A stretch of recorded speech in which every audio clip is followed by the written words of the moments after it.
नमस्कार साथियों, मेरा नाम है डॉक्टर सतवीर सिंह और आप देखना शुरू कर चुके हैं वंचित भारत। साथियों, आज मैं एक ऐसे विषय की बात करने वाला हूं जो इस समय ज्वलंत मुद्दा बना हुआ है और वो मुद्दा है उपराष्ट्रपति चुनाव का। इसमें अंदर खाने क्या चल रहा है, चलिए शुरू करते हैं वीडियो। अपने एकांत क्षणों में शायद संगोलधारी सम्राट पछता रहे होंगे कि उन्हें कैसी कुमति आई जो उपराष्ट्रपति जगदीप धनखड़ से इस्तीफा ले लिया। ये चाल इतनी उल्टी पड़ गई है कि अब तख्ते ताउस पर टिके रहना कठिन सा हो गया है। जगदीप धनखड़ का इस्तीफा अब गले की ऐसी फांस बन गया है कि डर के मारे भाजपा सांसदों के लिए कल रात होने वाली डिनर पार्टी कैंसिल कर देनी पड़ी है। राजस्थान, हरियाणा, पश्चिमी उत्तर प्रदेश के जाट पूर्व राज्यपाल सत्यपाल मलिक की मृत्यु पर सत्ता की उपेक्षात्मक रवैये से पहले ही इतने परेशान थे।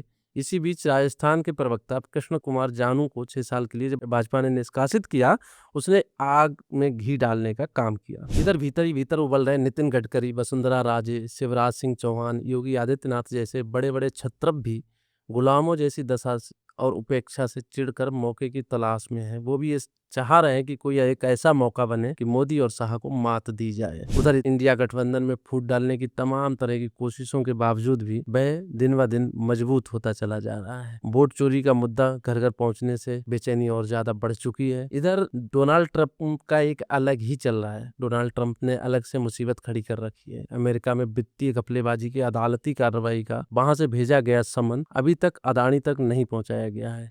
आप जान सकते हैं क्यों नहीं पहुंचाया गया, अच्छे से जानते होंगे। देश के सबसे बड़े पूंजीपति मुकेश अंबानी से भी रिश्ते बिगड़ने की चर्चा है। कहा जा रहा है कि उनकी पीठ पर ट्रंप ने हाथ रख दिया है और समझाया है कि वो उनको माला माल कर देंगे। चर्चा तो ये भी है कि 140 सांसदों से मुकेश अंबानी की कंपनी ने संपर्क किया है। ये क्यों किया, समझना चाहिए। एनडीए के सहयोगी इंडिया गठबंधन के उपराष्ट्रपति पद के उम्मीदवार बी सुदर्शन रेड्डी के मित्र चंद्रबाबू नायडू, नीतीश कुमार और चिराग पासवान से भी साहब मुतमईन नहीं हो पा रहे हैं। इधर महाराष्ट्र की खेमेबंदी कहीं नैया न डुबो दे, ये अलग से। मोदी और शाह ने कभी सोचा नहीं होगा कि उनकी भाजपा के भीतर भीतर कुंठित गुलाम बगावत पर उतारू होकर खुलेआम कह देंगे कि अपनी अंतरात्मा की आवाज पर वोट करेंगे। ऐसे तमाम कारणों से सेंगोलधारी सम्राट के सामने जीवन का सबसे बड़ा राजनीतिक संकट खड़ा हो गया है। उनकी समझ में आ गया है कि वो चारों तरफ से घिर गए हैं, बचने का कोई रास्ता नहीं बचा। माप दौलत ने समझा है कि मामला संभालना उनके सेनापति के बस की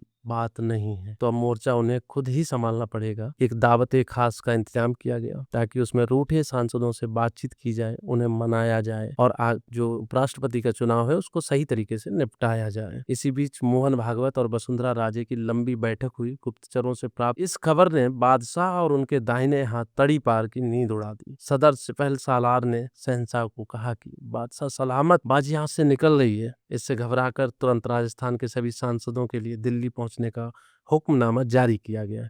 एक प्रभावशाली अफसर की ड्यूटी लगाई गई कि कोई भी सांसद दाएं बाएं ना हो जाए। ये सुनिश्चित किया जाए कि सांसद चार्टर्ड जहाज में बैठकर सीधे दिल्ली आए। लेकिन वहां से भी जो सूचनाएं आई उनसे बेचैनी और ज्यादा बढ़ गई। पता चला कि लगभग 2 दर्जन से ज्यादा सांसद शहंशाह आलम की उस दावत खास में नहीं आ रहे हैं। इस अप्रत्याशित झटके ने बादशाह सलामत को इतना अधिक बेचैन कर दिया कि उपराष्ट्रपति चुनाव में मतदान की पूर्व संध्या पर आयोजित होने वाली दावत खास तत्काल रद्द कर दी गई है। बहाना बताया गया कि पंजाब व दूसरी जगहों पर आई बाढ़ के कारण ये डिनर कैंसिल किया गया है। हालांकि फैक्ट ये भी है कि शहंशाह आलम ने अभी तक पंजाब या बाढ़ पर एक भी शब्द नहीं बोला है। होने क्या वाला है, अब कल्पना करिए कि अगर भाजपा के 2 दर्जन सांसद डिनर पार्टी का बाइकआउट कर देते तो इसका नतीजा ये होता कि एनडीए के बाकी सहयोगी दल चंद्रबाबू नायडू, नीतीश कुमार भी 1 घंटे के अंदर पलटी मारते, जिससे उपराष्ट्रपति इंडिया गठबंधन का चुना जाता। वह डिनर पार्टी इनकी विदाई समारोह बन जाता। इसको निरस्त करने का कारण यही है। अगर कहीं एनडीए के सांसदों की दबाई हुई आत्मा जाग जाए और वे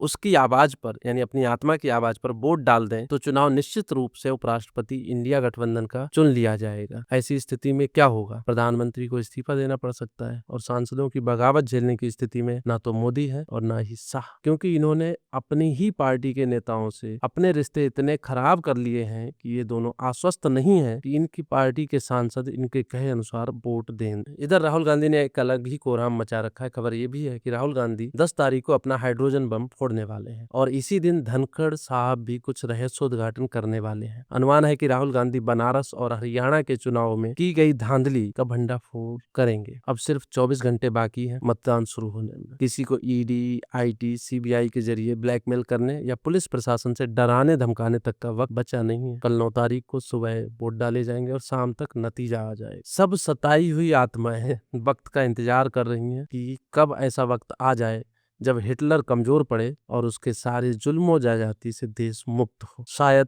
वह समय उपराष्ट्रपति चुनाव सामने ले आया है। साथियों, इस वीडियो में बोली गई मेरी बातें सिर्फ एक व्यंग मात्र नहीं है, इनको गहराई से समझने की जरूरत और ये भी समझने की जरूरत है कि भाजपा के इस शासनकाल में देश की स्थिति किस तरह की हो गई। राजनीतिक दलों ने सोचना किस तरह से शुरू कर दिया है या उनकी ही पार्टी के खुद के जो नेतागण हैं वो कितना असहज महसूस कर रहे हैं। वीडियो आपको कैसी लगी, इस पर आपके विचार कमेंट करके जरूर बताएं कि आपको इस वीडियो का कौन सा पार्ट सबसे अच्छा लगा। बहुत जल्द मिलते हैं एक नई वीडियो में। तब तक के लिए जय किसान, जय विज्ञान, जय संविधान।